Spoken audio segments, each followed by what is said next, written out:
أعوذ بالله من الشيطان الرجيم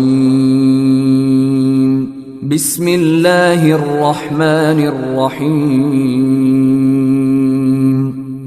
In the name of Allah, the entirely merciful, the especially merciful.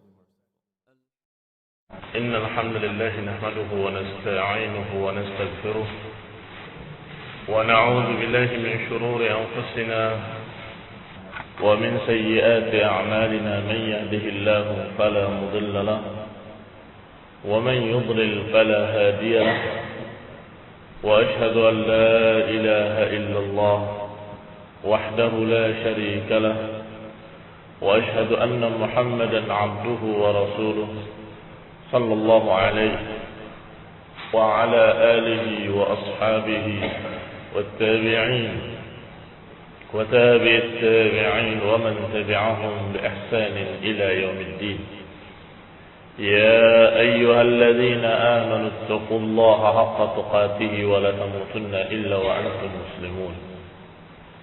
يا أيها الناس اتقوا ربكم الذي خلقكم من نفس واحدة وخلق منها زوجها وبث منهما رجالا كثيرا ونساء واتقوا الله الذي تساءلون به والأرحام إن الله كان عليكم رقيبا. يا أيها الذين آمنوا اتقوا الله وقولوا قولا سديدا يصلح لكم أعمالكم ويغفر لكم ذنوبكم ومن يطع الله ورسوله فقد فاز فوزا عظيما. أما بعد فإن خير الحديث كتاب الله وخير الهدي هدي محمد صلى الله عليه وعلى آله وسلم وشر الأمور محدثاتها فإن كل محدثة بدعة وكل بدعة ضلالة وكل ضلالة في النار. Ikhwani fillah a'azakumullah, kaum muslimin yang saya hormati, setelah menjelaskan tentang akidah Ahlussunnah wal Jamaah, tentang iman billah yang disebutkan termasuk iman kepada Allah adalah iman kepada sifat-sifatnya yang disebutkan dalam Quran dan Sunnah. Maka selanjutnya Syekhul Islam Ibnu Taimiyah menyatakan bal yu'minuna bi anna Allah laisa kamitslihi syai'un wa huwa as-sami'ul basir. Dan juga beriman, bahkan mereka ahlu sunnah beriman bahwasanya Allah laisa kamitslihi syai' wa huwa as-sami'ul basir, bahwasanya Allah Subhanahu wa taala tidak ada yang menyerupainya sesuatu pun, dan dia Allah memiliki sifat sami' al-basir, maha mendengar dan maha melihat. Berkata Syekh Muhammad Khalil Harras, kalimat laisa kamitslihi, tidak ada yang serupa dengannya, ini merupakan ayat yang muhkam, bukan ayat mutasyabihah, tetapi ayat yang muhkamatun, yang mantap maknanya, yang tegas maknanya, dari kitab Allah Al-Quran Azza wa Jal, ia dusturu ahli sunnah wal jamaah. Maka ayat ini merupakan prinsip dasar keyakinan ahli sunnah wal jamaah di dalam masalah sifat. Kalau kita mau bertanya tentang bagaimana akidah ahli sunnah tentang sifat-sifat Allah, kita jawab bahwa akidah ahli sunnah wal jamaah tentang sifat-sifat Allah adalah ayat ini. Laisa kamitslihi syai' wa huwa as-sami'ul basir. Ini dustur ahlu sunnah wal jamaah. Di dalam bab sifat, barang siapa yang menghafal ayat ini, maka cukup baginya sebagai dalil, sebagai hujjah untuk menegaskan akidah yang lurus dan sekaligus membantah akidah-akidah sesat. Subhanallah. Satu ayat saja kita pegang, kita mengetahui jalan yang lurus, akidah yang benar, dan sekaligus kita mengetahui penyimpangan-penyimpangan aliran sesat. Ketika ada orang yang menolak sifat, kita katakan wa huwa as-sami'ul basir. Allah maha mendengar, maha melihat. Allah memiliki sifat. Ketika ada orang yang menyamakan dengan makhluk, Yani aliran-aliran al-mumatsilin, golongan-golongan yang menyamakan Allah dengan makhluk. Kita jawab dengan kalimat laisa kamitslihi syai'. Kalau ada yang dengan alasan bahwa Allah tidak sama dengan makhluk, jadi Allah tidak memiliki sifat ini dan sifat itu, kita jawab bahwa Allah Subhanahu wa taala menyatakan laisa kamitslihi syai' wa huwas samiul basir. Allah menyatakan dirinya tidak sama dengan makhluk, tetapi Allah menetapkan sifat. Berarti barang siapa yang menyatakan dengan alasan bahwa Allah tidak sama dengan makhluk, kemudian menolak sifat, berarti dia dalam keadaan menyimpang. Karena Allah menyatakan dalam satu ayat bahwa dirinya tidak sama dengan makhluk, tapi sekaligus menetapkan sifat sami' dan menetapkan sifat basir. Berarti dalam ayat ini Allah Azza wa Jalla mengumpulkan antara an-nafi wal isbat. Mengumpulkan dua perkara, penetapan dan peniadaan. Peniadaan kesamaan bahwa Allah tidak sama dengan makhluknya, dan kemudian penetapan sifat wa huwa samiul basir. Berarti nafa an nafsihil matsal, Allah meniadakan dari dirinya kesamaan dengan makhluk, bahwa Allah tidak sama dengan makhluknya, tidak sepadan dengan makhluknya. Walam yakun lahu kufuwan ahad, dan tidak ada yang sepadan dengan Allah Subhanahu wa taala. Tidak ada yang sama. Walam yakun lahu samia. Fa inna Allah azza wa jalla qad jama'a fiha baina an-nafi wal isbat. Wa athbata li nafsihi sami'an aw sam'an wa basara. Dan juga Allah menetapkan di dalam ayat ini bahwa Allah memiliki sifat sama' dan sifat basar, sifat pendengaran dan sifat penglihatan. Fadalla hadza ala anna al-madhhab al-haqq laysa huwa nafyu as-sifat mutlaqan kama huwa sya'nul mu'attilah wala itsbatuha mutlaqan kama huwa sya'nul mumatsilah bal itsbatuha bila tamthil. Berarti madhab Ahlus Sunnah wal Jamaah madhab al-haqq, madhab yang hak dan benar, bukanlah penafian secara mutlak, menolak sifat secara mutlak, bukan pula penetapan secara mutlak, bukan peniadaan secara mutlak, bukan penetapan secara mutlak. Jadi kalau peniadaan secara mutlak salah, pokoknya tidak ada sifat-sifat Allah, keliru.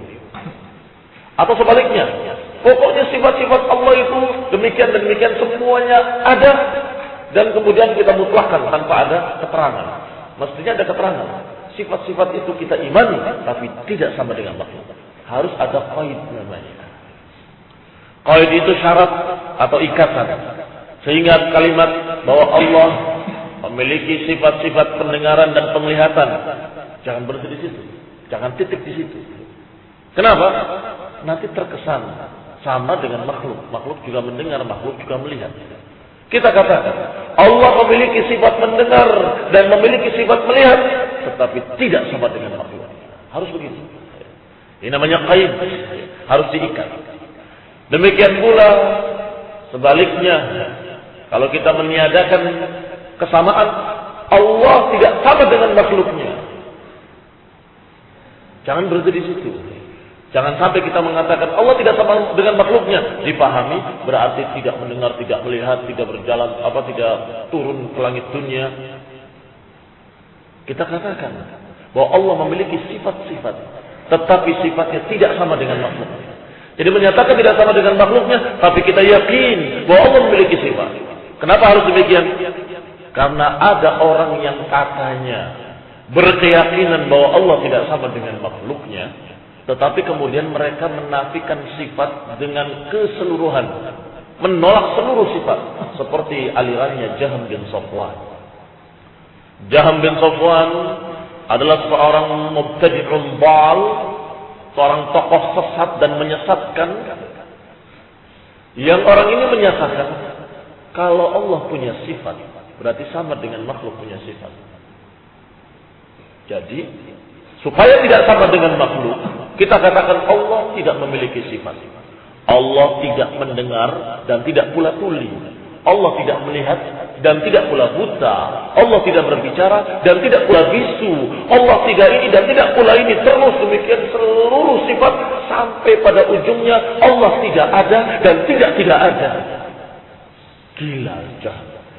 Laqad junna Jahmun id yusammi ilahahu.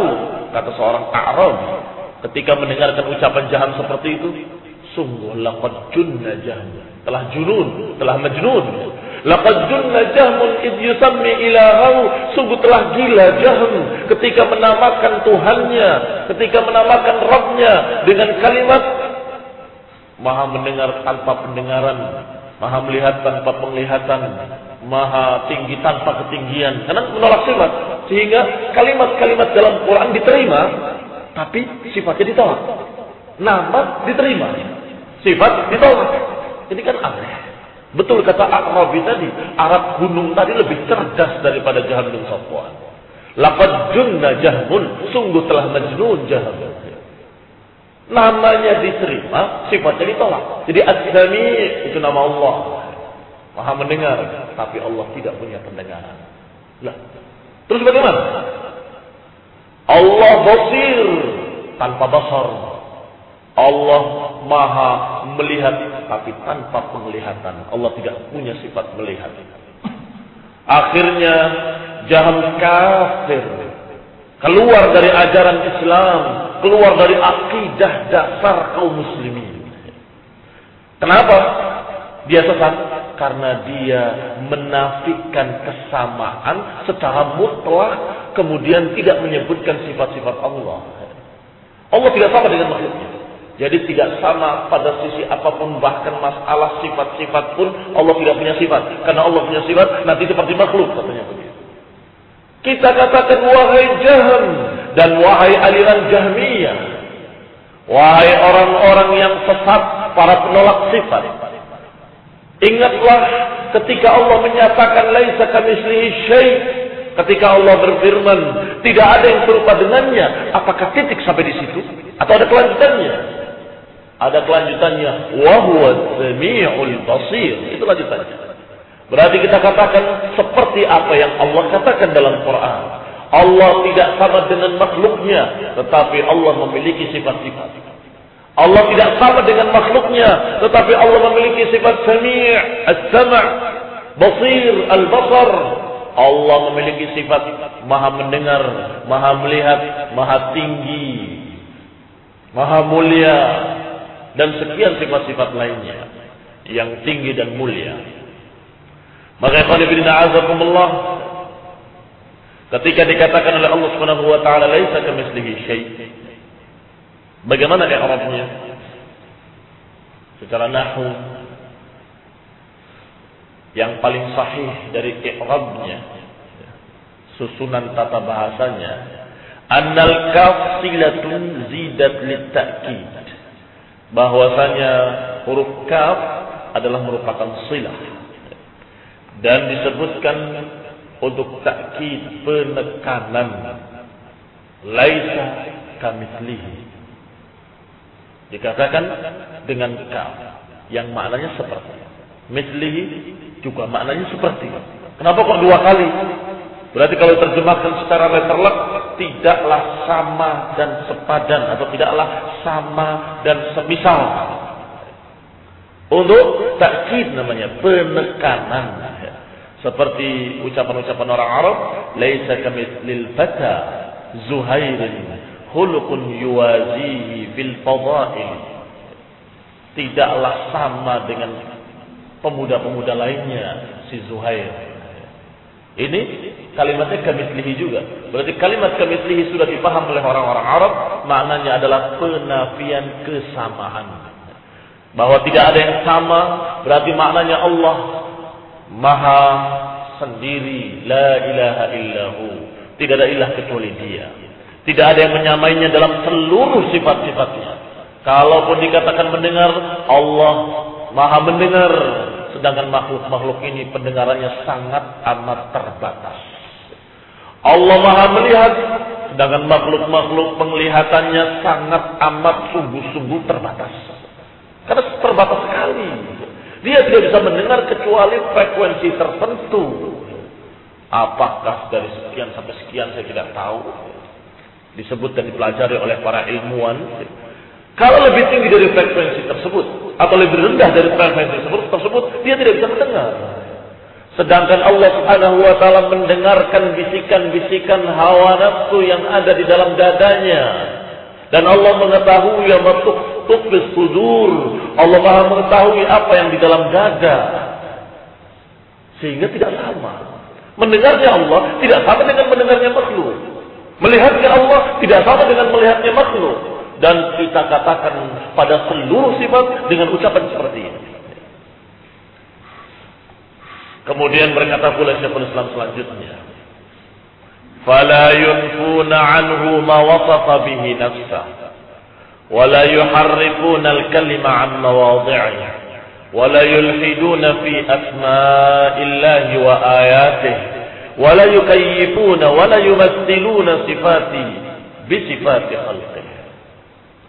Maka kata Syekhul Islam rahimahullah, maka Ahlus Sunnah wal Jamaah, Firqatul Najiyah, Taifatul Mansurah, mereka tidak menafikan sifat-sifat Allah yang Allah sifatkan dirinya dengannya. Dan tidak pula menyelewengkan kalimat-kalimatnya. Tidak pula menyeret maknanya kepada makna-makna batil. Tidak merubah dari tempat-tempatnya. Wala yulhiduna bi asma'illahi wa ayatihi, dan tidak menyelewengkan nama-nama Allah dan ayat-ayatnya. Wala yukayyifun, dan tidak pula bertanya tentang kayak apa atau seperti apa. Wala yumaththiluna sifatihi bi sifati khalqi, dan tidak menyamakannya dengan sifat-sifat makhluk. Tidak menyamakan sifat Allah dengan sifat-sifat makhluk. Ini adalah keyakinan Ahlus Sunnah yang diambil dari prinsip dasar tadi. Prinsip dasar ayat Allah yang menyatakan laisa kamitslihi syai' wa huwa as-sami'ul basir. Dikatakan oleh Syekh Muhammad Khalil Harras bahwa kalimat ini merupakan rincian, syarah dari apa yang telah lewat secara global. Fa innahum idza kanu yu'minuna billah ala hadzal wajh, bahwa mereka Ahlus Sunnah kalau beriman kepada Allah dengan cara seperti itu, maka tentunya mereka tidak berani menolak sifat-sifat, tidak berani meniadakan sifat-sifat yang sudah tersebut dalam Quran. Nggak akan berani mereka. Setiap ada sifat yang disebut dalam Quran atau dalam hadis yang sahih, Ahlus Sunnah pasti akan mengatakan amanna bihi kullun min 'indi rabbina. Kami beriman dengannya karena itu dari sisi Rabb kami. Dan juga Ahlus Sunnah tidak akan yuharrimun, tidak akan mentahrif, menyelewengkan makna-makna kalimatnya kepada makna-makna lain, makna-makna batil, karena mereka merasa dan mereka sadar kalau mereka tidak melihat sendiri zat Allah. Mereka tahu bahwa panca indera mereka tidak mampu untuk mempelajari Allah tanpa Quran, tanpa Sunnah. Nggak mungkin. Maka sebatas apa yang dikatakan oleh Allah dalam Quran dan sebatas apa yang disebutkan dalam hadis-hadis yang sahih, itulah yang mereka yakini. Selebihnya mereka akan berkata wallahu a'lam, saya tidak tahu. Oh, ini maksudnya begini, saya tidak paham. Kecuali yang tersebut dalam Quran secara zahir, secara jelas. Wala yukayyifuna wala yumaththilun, dan mereka Ahlus Sunnah tidak akan mempertanyakan kayak apa, seperti apa, bagaimana terhadap sifat-sifat Allah. Mengapa demikian? Karena mereka tahu pula, sadar pula bahwa pertanyaan itu tidak akan terjawab. Kenapa tidak akan terjawab? Karena tidak ada yang pernah melihat Allah. Tidak ada yang pernah melihat zat Allah di muka bumi ini. Maka ikhwan fillah azakumullah, apa yang digambarkan oleh Rasul sallallahu alaihi wa ala alihi wasallam, apa yang diterangkan oleh Allah dalam Al-Qur'an, maka itulah yang bisa kita ketahui. Selebihnya mau tanya sama siapa? Tangan Allah seperti apa sih? Kalau pertanyaan seperti ini, siapa yang akan jawab? Bagaimana penglihatannya Allah? Atau bagaimana istiwanya Allah di atas arasnya? Siapa yang akan menjawab? Kamu, saya, kita, dan seluruh manusia. Nggak ada yang melihat Allah.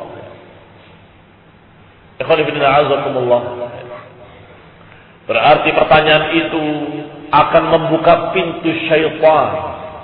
Ketika ada orang yang mulai ngelamun dalam berpikir dengan kalimat-kalimat kayak apa ya Allah itu? Wajahnya bagaimana? Seperti apa? Kayak apa? Apa yang terjadi? Yang terjadi selalu syaitan datang kepadanya dan membisikkan, mungkin begini, mungkin begitu, jangan-jangan seperti ini, mungkin seperti itu jawaban syaitan. Akhirnya dia menggambarkan sendiri dengan kepalanya. Kalau Allah SWT Maha melihat, berarti begini matanya. Berarti ada slidernya. Berarti. Akhirnya muncul aliran Isa Bugis. Isa dari Bugis. Yang mengatakan bahwa Allah itu ada kesatuan antara cahaya putih dengan cahaya merah, dengan hitam yang memiliki frekuensi, memiliki kalimat-kalimat yang sama sekali tidak pantas disebutkan untuk Allah SWT. Dimensinya adalah tak terhingga, diukur dengan dimensi. Dan kemudian ini adalah begini dan begitu. La haula wa la quwwata illa billah. Ikhwani fillah azakumullah. Akibat dari pertanyaan kaif, sesatlah mereka. Sebagian setelah berpikir kayak apa ya, kemudian menentukan, oh mungkin begini. Pasti yang ditentukannya adalah apa yang pernah dia lihat, apa yang pernah dia dengar, apa yang pernah dia ketahui dari makhluk. Iya kan? Karena dia tidak punya wawasan kecuali apa yang dilihatnya di dunia ini. Maka jawabannya, oh mungkin seperti ini, mungkin seperti ini. Seperti cerita seseorang pada anaknya, pada anak didiknya, anak kecil. Ya, ini bagaimana pendapatmu? Kalau ada seseorang dari kota besar yang maju datang ke pedalaman Irian sana, kemudian yang belum tahu apapun kecuali hutan, menceritakan, oh di sana di tempat kami ada kotak bisa bicara. Maksudnya radio. Terus pergi orang itu pulang. Apa yang dipikirkan oleh si orang pedalaman ini yang belum pernah melihat kemajuan teknologi? Dia akan berpikir, kotak besi bisa bicara, berarti ada mulutnya. Kalau ada mulutnya, berarti makan. Mungkin seperti kuda ini, atau mungkin seperti ular ini, atau seperti burung ini yang berkicau. Mereka menggambarkannya apa yang dia lihat di hutan itu pasti salah. Kalau dia menggambarkan, mungkinkah tepat? Tidak mungkin, karena tidak pernah dia lihat yang kotak seperti itu. Gambaran dia adalah binatang-binatang yang bersuara. Gajah bersuara seperti ini bersuara seperti itu. Berarti kalau ada kotak berbicara, mungkin ada paruhnya seperti burung, atau mungkin ada mulutnya seperti binatang lain. Akhirnya ngawur. Itu baru perbedaan ilmu antara orang yang di kota dengan orang yang di desa, atau orang yang di pedalaman. Apalagi perbedaan ilmu manusia yang sangat amat lemah dengan apa yang ada pada Allah yang amat tinggi, yang maha tinggi ilmunya. Bagaimana mungkin kita akan menggambarkan ketika Allah menerangkan bahwa dirinya di atas arasnya? Kayak apa ya? Mungkin seperti bayangannya mesti makhluk. Akibatnya muncullah dia menjadi orang yang sesat, menyamakan Allah dengan makhluk. Kalau turunnya turun seperti saya turun dari mimbar. Lihat ngawurnya, sesat aja. Gara-gara apa? Ketika berpikir kayak apa turunnya Allah ke langit dunia, dia turun seperti saya turun dari mimbar. Dijawab dengan tamtsil, dijawab dengan menyamakan Allah dengan makhluk. Akibat pertanyaan kaif. Berarti pertanyaan kaif itu sebuah pintu. Yang kalau orang masuk ke pintu tersebut, masuk ke dalam kesesatan. Itu yang menjawab. Ada lagi yang tidak menjawab. Tapi sebaliknya menolak. Setelah berpikir, kayak apa ya? Kayak apa? Tangan Allah seperti apa? Wajah Allah seperti apa? Itu mungkin bukan tangan itu. Mungkin bukan wajah. Akibat mempertanyakan kayak. Kenapa memaksakan diri? Hati kita, pikiran kita terbatas. Maka jangan memaksakan diri memikirkan zat Allah. Cukup dengan apa yang dikabarkan oleh Allah kita terima. Selebihnya kita akui. Saya tidak tahu. Selesai. Ini cara ahlu sunnah dalam mengimani sifat-sifat Allah. Wal mawadhi' jam mawadhi' wal murad biha al ma'ani allati yajib tanzilul kalami 'alayha. Sedangkan yuharrifuna al kalima an mawadhi'. Mawadhi' artinya tempat-tempat kalimat.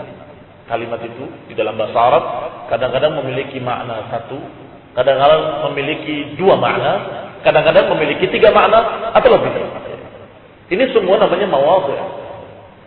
Tetapi kalau keluar dari makna-makna tersebut kepada makna lain, maka itulah yang dikatakan yuharrifunal kalimat an mawadhi', merubah kalimat dari tempatnya. Baik ketika kalimat istawa disebutkan, istawa ar-Rahmanu 'alal 'arsy istawa. Kalau kita lihat dari bahasa Arab, apa kalimat istawa? Ada maknanya. Dari kalimat sawa, seimbang. Dari kalimat tetap di tempatnya, di atas sesuatu. Dari kalimat ini, dari kalimat ini, dari kalimat ini.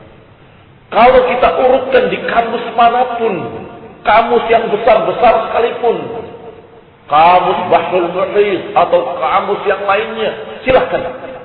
Apakah ada makna istawa adalah menguasai? Tidak ada. Tidak ada. Istawa itu menguasai. Tiba-tiba mereka mengatakan maksudnya istawa adalah menguasai. Jadi bukan Allah di atas arsy, bukan. Tapi Allah menguasai arsy. Ini bukan tafsir. Bukan pula makna. Bukan pula terjemah. Ini namanya merubah kalimat dengan kalimat lain. Yuharrifun al-kalimat al-mawadhi'. Kalimat yang satu diganti kalimat lain. Apa yang mereka katakan kalimatnya? Istaula. Istawa, istaula. Kalau istawa diterangkan maksudnya adalah istaula, itu namanya mengganti kalimat dengan kalimat lain.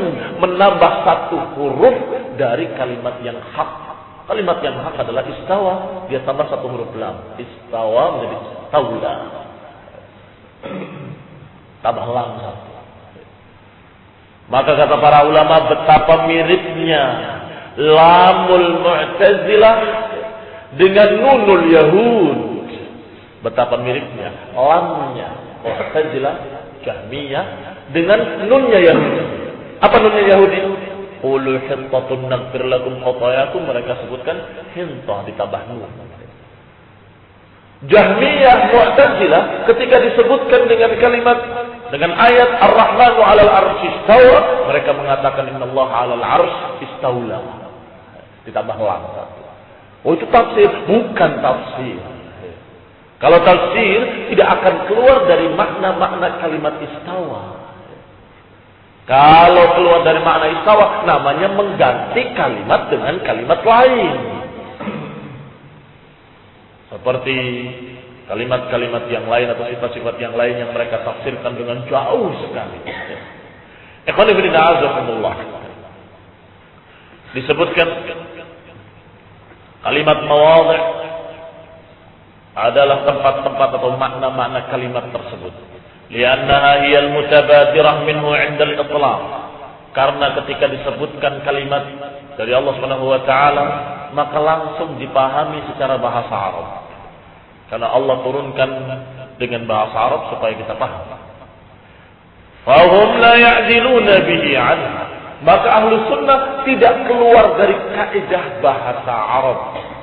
Tidak keluar dari pemahaman kalimat tadi secara wad'i. Secara wad'i artinya secara asal makna bahasa Arab. Kalau sudah dirubah kepada makna lain, sudah mengganti kalimat dengan kalimat lain. Wa amma qawluhu wa la yulhidun. Adapun ucapannya wa la yulhiduna fi asma'illahi wa ayatihi, dan mereka tidak melakukan ilhad. Disebutkan oleh Al-Allamah Ibnu Qayyim rahimahullah, apa makna ilhad? Qala makna ilhad fi asma'ihi, tentang makna ilhad tentang nama-nama Allah adalah al-udul biha bihaqa'iqiha wa ma'aniha 'anil haqq. Maknanya adalah menyimpang dari hakikat kalimat tersebut, menyimpang dari makna kalimat tersebut yang telah tetap dan kemudian berpindah kepada makna lain, itu ilhad namanya. Seperti ma'khudun minal mail, diambil dari kata-kata mail, kecenderungan atau penyimpangan, sebagaimana ditunjukkan dalam kalimat lam, ha, dan dal. Ini kalau lihat di kamus, lihat di huruf lam, ha, dan dal. Faminhul lahad, yang diambil dari kalimat lam dan ha dan dal, di antaranya apa? Kalimat yang asal katanya lam, ha, dan dal. Lahad, liang lahat kata kita. Apa itu liang lahat? Kenapa disebut lahada? Karena huwa syiqqu janibil qabr, karena itu adalah syikh, satu lubang yang ada di pinggir kuburan. Lubang kuburan, di pinggirnya dikasih lubang sedikit, ada yang modelnya dimasukkan ke dalam, ke kanan atau ke kiri, atau lebih dalam lagi, itu disebut lahad. Kenapa disebut lahad? Karena menyimpang, kuburannya di sini, tiba-tibanya di sini. Dia menyimpang dari asalnya, dari lubangnya. Alladzi qad mala 'anil waqf wa minhul mulhid. Ada pula kalimat mulhid. Orang sesat disebut mulhid. Kenapa? Karena dia cenderung kepada selain kebenaran dan dia menyimpang dari jalan yang hak. Maka berarti ilhad adalah bisa dengan berbagai macam cara. Ilhad dalam masalah asma dan sifat, ilhad dalam masalah nama-nama Allah dan sifat-sifatnya, bisa dengan mengingkarinya, itu ilhad. Bisa juga mengingkarinya secara keseluruhan, bisa juga mengingkarinya sebagian maknanya. Menerima lafadznya, menolak maknanya. Jadi ada yang menolak sama sekali lafadz dan maknanya ditolak. Ada yang menerima lafadznya, menolak maknanya. Ada pula yang menerima lafadznya, maknanya diselewengkan kepada makna lain. Itu semua ilhad.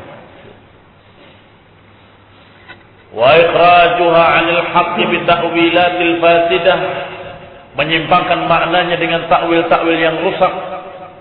Imma bi ja'liha asma' li ba'dil mubtada'at. Bisa jadi mereka menyebutnya dengan nama-nama yang mubtada', yang bid'ah. Ka ilhad di ahli ittihad, seperti ilhadnya golongan wahdatul wujud. Mereka melakukan ilhad. Apa ilhadnya? Mereka meyakini tentang Allah dengan sifat-sifat yang bid'ah yang mereka bikin sendiri. Bahwa Allah itu menyatu dengan dirinya. Manunggaling Gusti Kaulo atau manunggaling Kaulo Gusti. Istilah mereka begitu. Ki aku menyatu dengan Allah.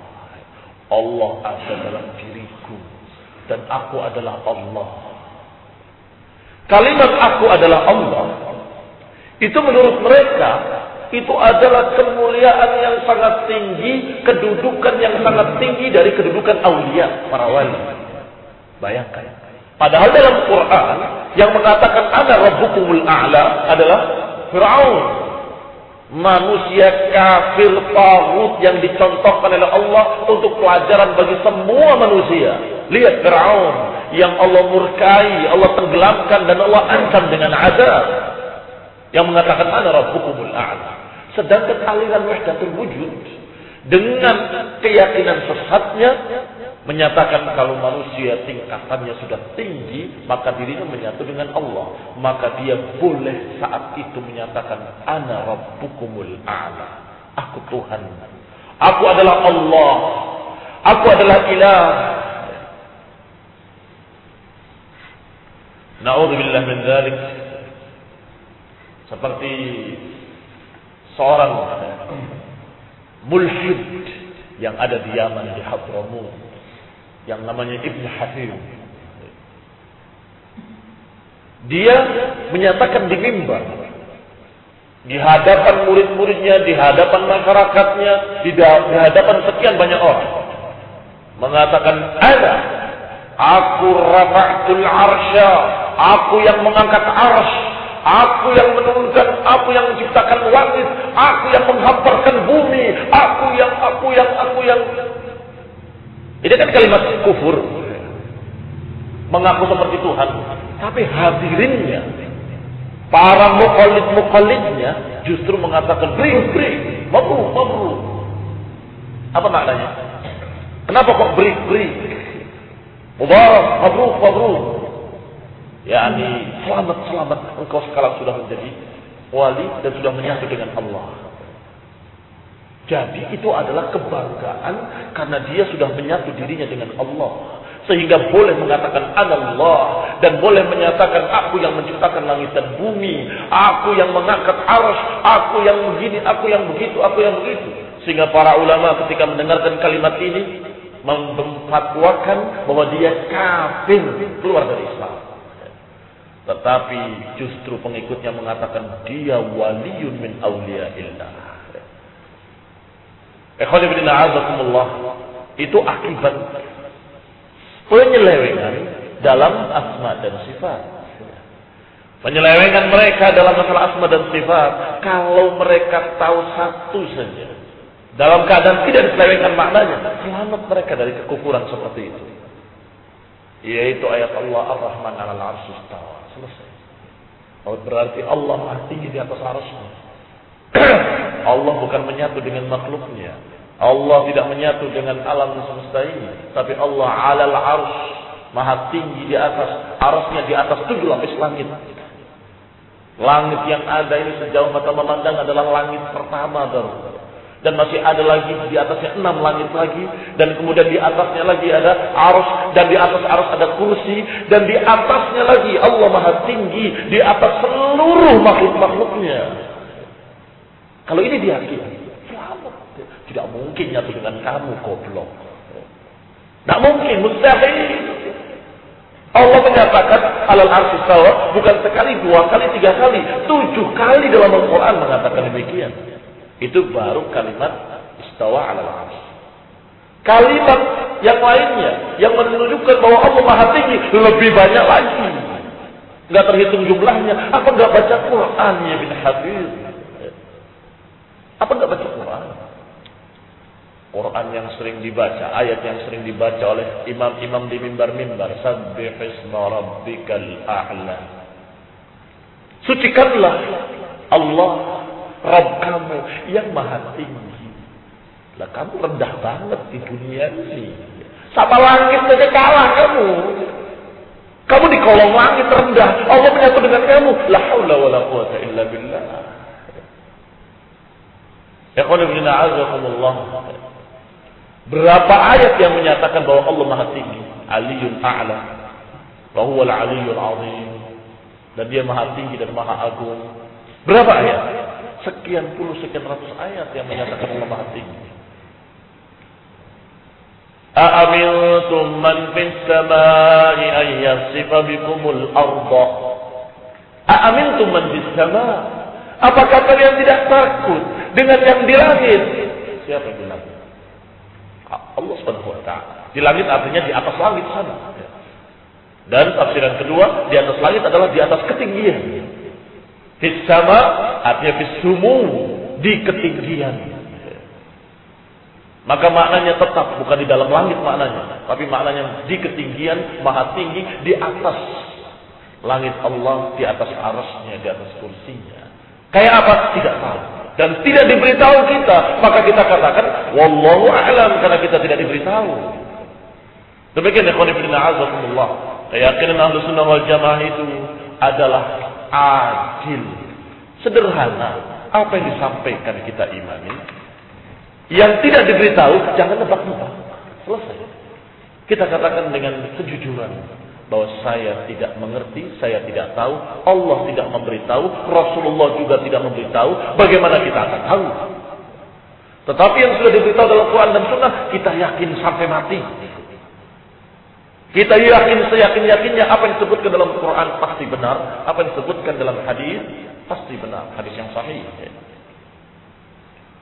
Sedangkan penyelewengannya, maknanya ditarik sana kemari, kita katakan saya tidak berani menarik ke sana kemari karena kita tidak tahu kayak apa. Allah kok sok tahu. Maksudnya tangan itu begini, maksudnya istawa itu istawa. Apa kamu dapat wahyu sehingga kamu ngerti maknanya istawa itu istawa? Nabi aja nggak bilang begitu. Sahabat murid Nabi nggak bilang begitu. Tabi'in dan tabi'in yang mereka mendapatkan dari salafnya, dari para sahabat, nggak mengatakan begitu. Kok tiba-tiba kamu mengatakan seperti itu? Dari mana? Apakah kamu nabi baru? Mendapatkan wahyu dari Allah? Kalau tidak, ucapkanlah seperti ucapan salaf. Amanna bihi kullun min 'indi rabbina, tidak menyelewengkannya kepada makna-makna lain, enggak menariknya kepada makna yang di luar makna lafaz. Istawa jadi istaula itu keluar. Enggak ada kaitannya, enggak ada hubungannya secara lafaz, enggak ada hubungannya pula secara makna. Enggak ada hubungannya. Istaula apa hubungannya? Secara makna enggak ada. Secara lafaznya juga enggak ada. Kalau tadi kita katakan amin teman fis sama maknanya sumu, ada hubungan enggak? Ada, sama memang diambil dari sumu. Ada hubungan kalimat. Kalimatnya sama maknanya. Langit disebut sama karena ada di atas. Jadi maknanya sama apa artinya? Ketinggian. Jadi man fis sama artinya siapa yang di ketinggian sana. Allah Subhanahu wa taala. Sedangkan istawa dengan istawa, apa kaitannya? Kalau istawa dengan istiwa mungkin sama. Ada kaitan kalimat. Tapi dengan istawa tidak ada sama sekali hubungannya. Itu namanya mengganti kalimat dengan kalimat lain. Maka ikhwan fillah a'azakumullah, nasallahu salamu wal afiyah, kita meminta pada Allah Subhanahu wa taala keselamatan. Keselamatan dalam pemahaman, keselamatan dalam akidah, agar kita betul-betul dibimbing oleh Allah di dalam akidah yang benar dan dibimbing oleh Allah Subhanahu wa taala untuk mengimani dengan benar dan diberi bimbingan oleh Allah Subhanahu wa taala agar mendapatkan ma'rifatullah, pengenalan terhadap Allah dengan sebenar-benarnya sehingga kita tidak tersesat. Amin wa sallallahu Muhammadin wa ala alihi wa ashabihi wa sallam tasliman katsira. Subhanakallahumma bihamdik asyhadu an la ilaha illa anta astaghfiruka wa atubu ilaik.